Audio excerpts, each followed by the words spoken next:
আসসালামু আলাইকুম, সবাইকে ওয়েলকাম করছি আমার আজকের ছোট্ট আরও একটা ব্লগ দেখার জন্য। সবাই একটা লাইক দিয়ে আমার ভিডিওর সাথেই যুক্ত থাকবেন প্লিজ। গরুর পরে ভেড়া কিনে নিয়ে এসেছে, তো কিনে আনার আগেই কিন্তু আমাদের ফোন দিয়েছিল, আমরা সবাই নিচে ওয়েট করছিলাম। তো ফাইনালি ভেড়া নিয়ে এসেছে, আর আমার বাচ্চার সাথে আরও বাচ্চা যারা আছে ওরা সবাই বাইরে মজা করছিল। তো ভেড়া আনা দেখেই ওরাও চলে এসেছে ভেড়ার কাছে, আর সবাই ব্যস্ত হয়ে পড়েছে ভেড়াকে খাওয়ানোর জন্য।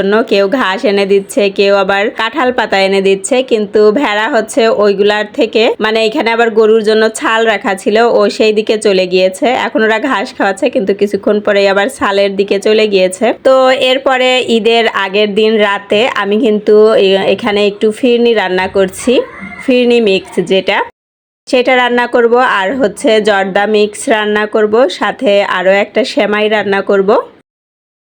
প্যাকেটের লম্বা যে সেমাই থাকে সেই সেমাইটা রান্না করব। আর লাচ্ছা সেমাইটা রান্না করছি না, কারণ এত আইটেম করব না। যারা এসে মাংস কাটবেন তাদেরকে হয়তো আবার ঈদের দিন সকালবেলা চা নুডলস এগুলো করে দিতে হবে, যার জন্য এত আইটেম করলে পরে দেখা যাবে যে আবার থেকে যাবে, যার জন্য আর করছি না।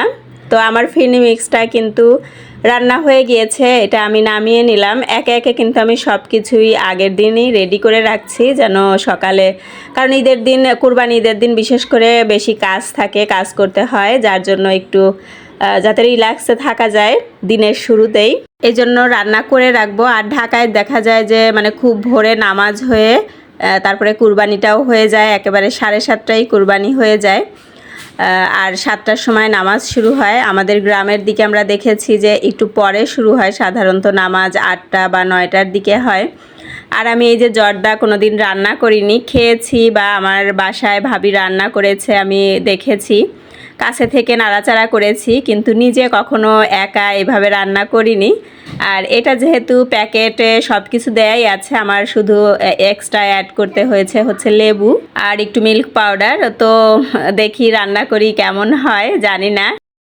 এটার মধ্যে কিন্তু চিনি দেওয়ার পরে অনেকটা পানি বের হয়েছিল, তো আমি কিন্তু ভয় পেয়ে গিয়েছিলাম যে নরম হয়ে যায় কিনা, পরে দেখলাম যে না, ঠিক আছে। আর অন্য চুলায় কিন্তু আমি বড় সেমাইটাও বসিয়ে দিয়েছিলাম, সেটাও হয়ে গিয়েছে। এখন আমি উপর দিয়ে একটু বাদাম দিয়ে দিচ্ছি।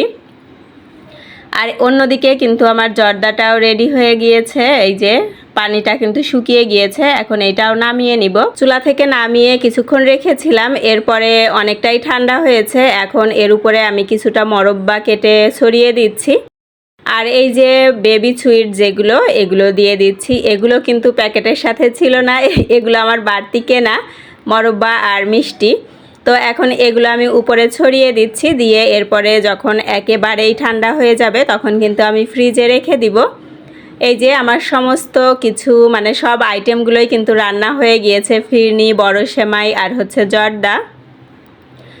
তো একটু ঠান্ডা হওয়ার জন্য অপেক্ষা করছিলাম, আর এখন কিন্তু আমি এগুলো ফ্রিজে রেখে দিচ্ছি। ফ্রিজে এরকম আরেকটা ড্রয়ার থাকার কারণে কিন্তু সুবিধা হয়েছে যে খুলে রাখা খাবারগুলো আমি রাখতে পারি, যদিও আমার এই বাটির ঢাকনা আছে।